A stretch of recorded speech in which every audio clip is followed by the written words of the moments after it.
മത്തായിയുടെ സുവിശേഷം 2-ാം അധ്യായം 9-ാം വാക്യം ഇങ്ങനെയാണ്: കിഴക്ക് കണ്ട നക്ഷത്രം അവർക്ക് മുൻപേ നീങ്ങിക്കൊണ്ടിരുന്നു. അത് ശിശു കിടന്നിരുന്ന സ്ഥലത്ത് മുകളിൽ വന്നു നിന്നു. നക്ഷത്രങ്ങൾ പിൻചെന്ന് ജ്ഞാനികൾ ക്രിസ്തുവിനെ കണ്ടതിനെക്കുറിച്ചാണ് നമ്മൾ ഈ വാക്യം നമ്മൾക്ക് മനസ്സിലാക്കാൻ സാധിക്കുക. നക്ഷത്രമായി മാറുക വളരെ പ്രധാനപ്പെട്ട ഒരു കാര്യമാണ്. പലപ്പോഴും നമ്മുടെ ജീവിതത്തിൽ ക്രിസ്തുവിനെ വഴികാട്ടിയായി നമ്മൾ മാറേണ്ടവരാണ്. പലപ്പോഴും ക്രിസ്തുവിനെ വഴികാട്ടിയായി നമ്മൾ മാറുന്നുണ്ടോ എന്ന് നമുക്ക് ആത്മശോധന ചെയ്യാം. പലപ്പോഴും നക്ഷത്രമാണ് ഞാനാണ് എല്ലാം എന്ന് പലപ്പോഴും പല ചിന്താഗതി നമ്മളെ ഭരിക്കുന്നുണ്ടാകും. നമ്മളുടെ ജീവിതത്തിലെ പ്രധാനപ്പെട്ട ഒരു കാര്യം ഇതാണ്: ക്രിസ്തുവിനെ വഴികാട്ടിയായി മാറുക എന്നതാണ്. ഓരോ ക്രിസ്ത്യാനികളുടെ ധർമ്മം ഇതാണ്: ക്രിസ്തുവിനെ വഴികാട്ടിയായി മാറുക, ക്രിസ്തുവിനെ കാണിച്ചു കൊടുക്കുന്നവരായി മാറുക എന്നതാണ്.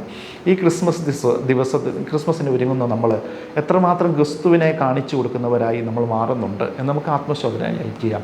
ക്രിസ്തുവിനെ കാണിച്ചു കൊടുക്കുക എന്നതാണ് ഓരോ ക്രിസ്ത്യാനികളുടെയും ധർമ്മം. ആ ധർമ്മം നമ്മുടെ ജീവിതത്തിൽ നിറവേറ്റുവാനാണ് നമ്മൾ 25 ദിവസം നമ്മൾ നോമ്പ് നോക്കുന്നത്. എത്രമാത്രം ക്രിസ്തുവിനെ കാണിച്ചു കൊടുക്കുന്നവരായി മാറുക പ്രധാനപ്പെട്ട കാര്യമാണ്. ക്രിസ്തുവിനെ കാണിച്ചു കൊടുക്കുന്നവരായി മാറുവാനുള്ള വലിയ കൃപ നമ്മുടെ ജീവിതത്തിൽ ഉണ്ടാകട്ടെ.